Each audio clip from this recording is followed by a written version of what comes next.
What we have here is a large 32-foot banner for one of the local high schools here. Of course, football's coming up, and that's a religion down here in Texas. So, you know, they wanted to get some large banners to support their team and, you know, encourage them, help them play better, whatever you want to call it. And these are going up against the fence line at the top of their stadium.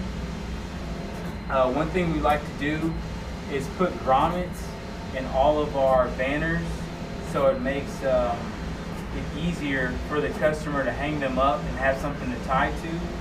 And if you notice here, we've got some subtle dots, and they're spaced out every 2 feet along this long banner.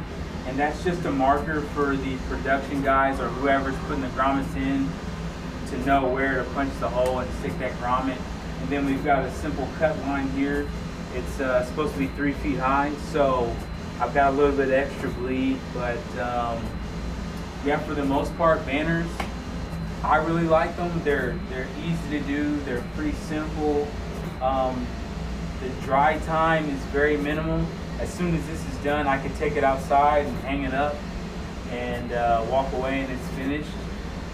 And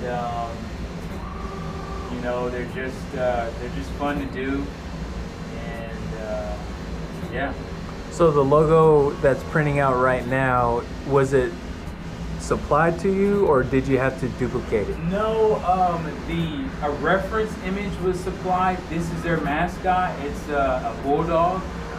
To blow it up to a certain size, I had to recreate it so the image quality would stay consistent and not become pixelized or look real blocky.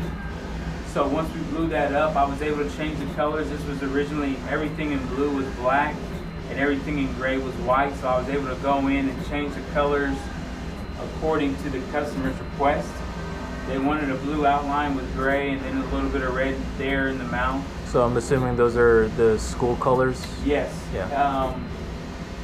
Several schools and organizations, when it comes to branding, they have specific colors. Most of the time they're known as PMS or Pantone colors. The high school in this case didn't really have specific Pantone colors. They just sent us some swatch samples and wanted us to get as close as possible to that in printing. One thing I try to stress to people is that the color from a printer with ink is not always going to match up to paint or paint for a vehicle, so we try to get as close as possible, but in reality there are two different types of media, so you're trying to get the best of both worlds and just kind of bridge the gap. But most of the time, a lot of colleges and companies like Coca-Cola has a specific red. I think it's Pantone 186. TCU has a special purple that they use for all of their branding. And once you get that information, it's a lot easier to make sure you hit colors a lot closer, so all of their printed material and wraps and graphics all look consistent.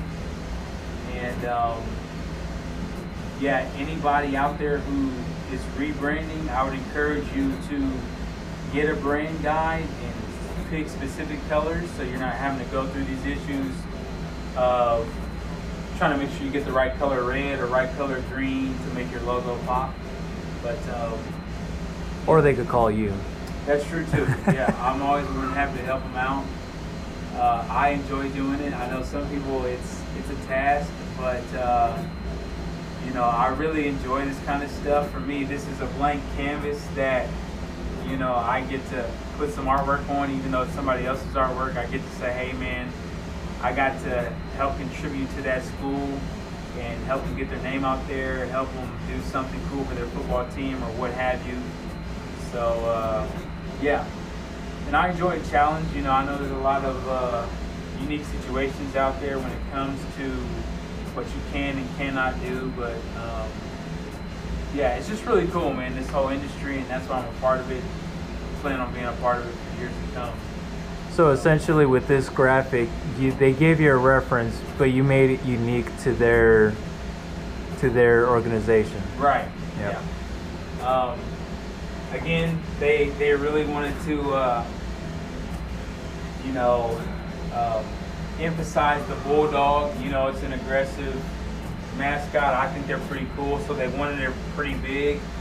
And then you probably can't see, but further down into the wrap or the banner is their just the name Venus Bulldogs. You scroll over to the screen. I'll show you exactly what it looks like as far as the whole image. So I'm gonna zoom out here, and see they've got one bulldog on the far left, one on the far right, and then just Venus Bulldogs. And those are again they're two colors. And how many drafts did you go through to end with this final design? I would say this was probably draft number 4. There have been times where I've hit the nail on the head the first time and they loved it, no changes. They send it to print, and then there's times where it takes maybe a month or 2. I've had things go out as far as 6 months, because as we get into the process, new ideas are put onto the table, and the customer starts to get a little bit more feedback from their peers, and you know, everybody changes their mind, which is fine. That's just kind of the industry we work in. But the main thing is just having the customer be happy with the end product, and luckily they were happy with it after draft number 4.